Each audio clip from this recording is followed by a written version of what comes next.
آپ دیکھیں ہمارے کلچر کی ترتیب میں میاں کا تذکرہ بعد میں ہوگا اور سسرال کا تذکرہ پہلے ہوگا. اور افسوسناک بات یہ ہے کہ خود میاں بھی جب ایک آنے والی عورت کو ویلکم کرتا ہے تو وہ اس کو اپنے حقوق کی بات بعد میں کرتا ہے. تو مجھے خوش رکھنا، میرا خیال رکھنا، میرے جذبات کا خیال رکھنا، میری ایسی آپ کو باتیں نظر نہیں آئیں گی. کیا آئے گا اندر سے، کیا اٹھے گا؟ ہر شادی کرنے والا سوچے، ٹھیک ہے نا، سوسائٹی کے اندر رہنے والے ذرا لوگوں کو دیکھیے. کیا بہت ساری خواتین یہ پروگرام سن رہی ہیں، ان کی زندگی میں پہلا ایکسپیرینس کیا ہوا ہوگا؟ ان کے میاں نے اپنا حق مانگا، اپنا دھیان رکھنے کی بات کی، اپنی محبت کی بات کی.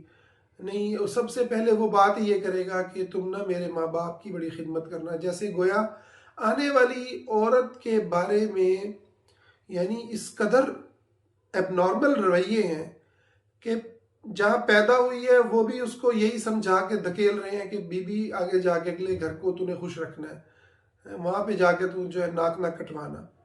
اچھا، جس کے گھر میں جا رہا ہے اس کی اماں ابا اس کو بتا رہے ہیں کہ جو آنے والی ہے وہ تو تجھے توڑ دے گی، وہ تو تجھے ہم سے چھین لے گی. دیکھیں کتنی نیگیٹیوٹی ہے معاشرے کے اندر، کتنا خوف ہے، کتنا ڈر ہے. وہ اس کو پہلے ڈرا رہی ہے، ٹھیک ہے نا، اماں پہلے ڈرا رہی ہیں بچے کو کہ بس تو گیا. بہنیں کہہ رہی ہیں گیا کام سے، ہاتھ سے گیا. اور وہ صاحب کی حالت دیکھیں، وہ بیچارہ، مطلب ہے کہ میں خود بھی مرد ہوں اور ہم سب مرد اس کنڈیشن سے گزرتے ہیں اور یہ ایکسپیرینس کرتے ہیں، اور ہم بھی ڈرے ہوئے ہوتے ہیں اور ہم بھی آنے والی کو سمجھ رہے ہوتے ہیں کہ یار یہ مجھے تو خوش رکھ لے گی، وہ بندے کو تو خوش رکھ لے گی. یہ کون سی بڑی بات ہے؟ یہ ہماری سوچ دیکھیے، یہ کون سی بڑی بات ہے؟ ٹھیک ہے نا. تو اصل تو خوش رکھنا یہ تھا کہ اب یہ میری اماں کو خوش رکھے. تو سب سے پہلی بات یہ ہے کہ بھائی آپ نا میری اماں کو خوش کر لینا، تو میں تو خوش ہی خوش ہوں، مجھے کیا خوش کر رہے ہیں؟ مطلب جس رشتہ جس اصل مقصد کے لیے جہاں خدا نے اس کو جوڑا تھا وہ تو بالکل ختم ہی ہو گیا نا. بندے کو آپ نے کیا خوش کرنا ہے؟ پھر عورتیں کہاں خوش کرتی ہیں آدمیوں کو؟ مرد کہاں خوش ہوتے ہیں؟ بیوی بنتی ہے، سنورتی ہے تو کسی پروگرام کے لیے بنے گی، سنورے گی.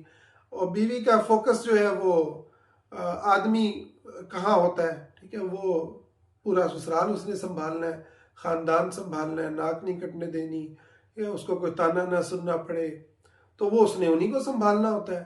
ٹھیک ہے، اور وہیں سے اچھے کی رپورٹ جانی ہوتی ہے. بندہ تو بیچارے کا کیا اوقات ہی کچھ نہیں ہوتی ہمارے کلچر میں. بندے کی کیا حیثیت ہوتی ہے؟ الا یہ کہ وہ ظالم بن جائے، جابر بن جائے. ٹھیک ہے، وہ ایک الگ ایب نارمل رویے ہیں جو پھر پیدا ہوتے ہیں اور آدمی پھر مسلط ہوتے ہیں. اس پر بھی ہم انشاءاللہ بات کرتے ہیں.